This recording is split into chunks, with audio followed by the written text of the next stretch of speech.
All right, boys, let's go ahead and talk about what is one of my favorite ways of defending the gun bunch strong offset. And the route combo we're going to talk about defending here is actually going to be a very meta concept called double corners. And for those of you that aren't familiar with double corners, we'll go ahead and explain how and why this works real quick. I am in the Packers playbook. We're going to be taking a look, as I mentioned, with the gun bunch strong offset. This is a play that is very good. It's amazing at beating cover 2, cover 3, cover 4.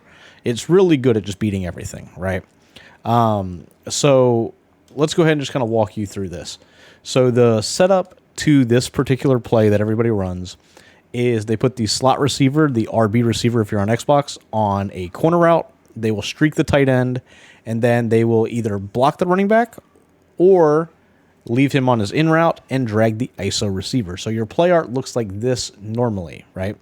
Now there's other variations to this that are designed to attack the weak side, but for the sake of this video, this is the route combo we're going to be taking a look at trying to stop. And that's going to be the double corners. Once again, those are going to be ran by the B receiver and the RB receiver. Now the reason these are so good is your opponent has to pick and choose. Do they guard the shallow corner, as you'll see right here? Shallow corner, you can freeform this down into the outside, and it's a catch. And then the deeper corner, which you can throw over the top of, say, a 25, 30-yard flat. So overall, one of the hardest route combos in the entire game to stop. And it's very popular. Every offense that is meta uses a similar concept. My offense out of the single act bunch X nasty is no different. I completely abuse this to both sides of the field.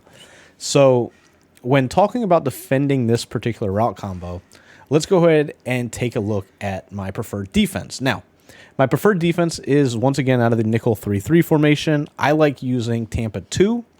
And the reason I like Tampa 2, and I come out in this base aligned, but I always leave auto flip off, because I want my slot corner ideally opposite the bunch. So I will dictate whether or not I want to keep this flipped or not flipped. It's really up to me, depending on where I think they're going to actually hike the ball at.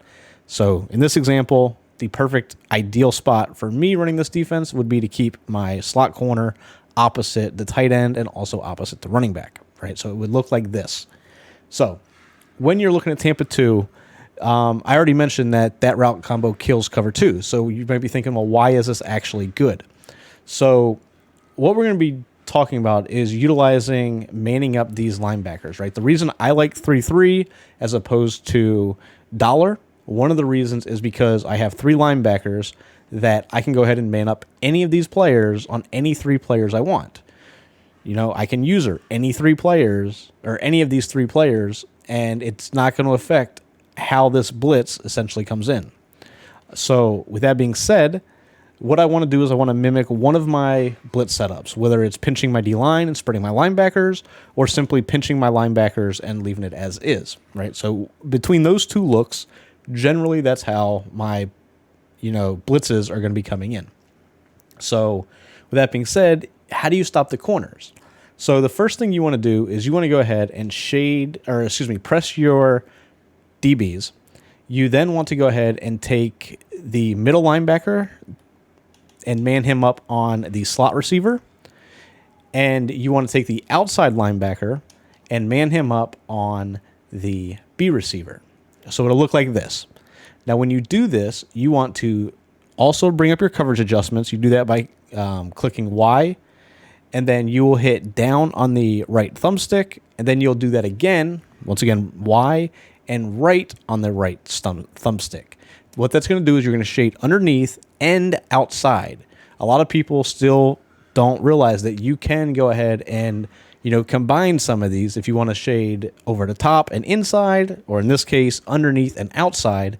And when it comes to corner routes, this is going to get your linebackers to play significantly better man coverage. Now, for the sake of this, I did leave the right outside linebacker, Bo Jackson, at the middle linebacker spot. That is my blitzer normally. I do not change this. So manning that player up does not affect how good this man coverage will be. Now, in the other spot, we've got a safety there. He's got pretty good man coverage, I believe. And then I've got Fred Warner on this other side. In this example, I will user Fred Warner. And you can just go ahead and lurk over the middle of the field with him. Now, the other thing that I like to do here is once we shade underneath, you see that outside player becomes a hard flat. You will want to set your zone drops so your hard flats are not always playing 0 yards, 0 to 5 yards, right? So with that being said, let's go ahead and just show you how this works. And for the sake of not getting screamed at, I'm going to go ahead and just kind of lurk the middle and rezone out this slot DB, right? So here we go. We set up the route combo and just watch the man coverage and how this looks. You can see I cannot throw either of those corner routes. And that's really what people are looking to attack, right? So right off the bat, Deion Sanders over here. Now right here, this looks open, but if you were to go ahead and freeform this to the outside, it's getting picked off. You could potentially highball this, but then you're risking it going out of bounds. This is not one of those routes you generally want to highball, right? So the other corner is absolutely bagged, and you can see there's no window whatsoever to throw that one, right? So as you can see, the difference between a safety and a linebacker, there really isn't any in terms of your actual coverage. Now, we'll go ahead and do the same setup again. Manning up both of those two players, shading underneath and shading to the outside. And we're going to go ahead and leave the slot corner blitzing, right? Just so I want to show you how this blitz will actually work. You see, with us base align pressing, you're going to go ahead and get really good heat off that slot on the left-hand side, and it gives you the flexibility to go ahead and lurk whatever you want, whether it be the drag route, whether it be the running back. The opponent is going to have to go ahead and respect, the ability to get the ball out quickly.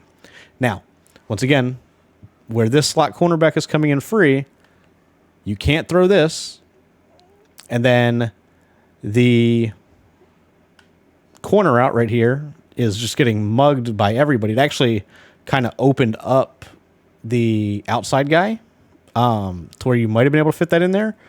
And that's just complete fluke. So let's kind of go ahead and talk about, that outside guy. So what you can do with this is you can go ahead and set your zone drops. I mentioned that briefly, but with the outside flats, you can set your zone drops to whatever you want, whether they be, say you wanted to go 25 and 5, 30 and 5, outside guys on 20s, outside guys on 10. Completely up to you what you want that zone drop to actually be in terms of the depth. But since it is going to be pressed, I prefer 10 to 15 yard flats. 30 yard flats are not really going to matter. They're not going to drop back to 30 yards anyway. So for me, I like having that shorter depth just in case, I want to sit somewhere in between a hard flat and somewhere in between a cloud flat. A cloud flat is normally a 15 yard zone, and a hard flat is obviously normally a 0 yard zone. So defensively, 10 is my preferred statement or preferred zone drop when I am running this type of defense. And when I do that, I will oftentimes put my curl flats, into something deeper, like a 30 or a 25. Just personal preference. Like I said, you can mix and match those how you see fit. So once again, this time I actually called cover 2 drop. You'll notice that if I wanted to send my A-gap blitz, right? So here's my A-gap blitz. We went ahead and broke this down in the Discord for you guys.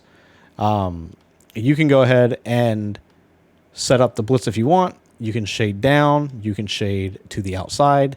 And now when you press, right? So if you were to go ahead and set the A-gap blitz, if they go dual corners and they don't block anybody, oh, look, you're getting A-gap pressure.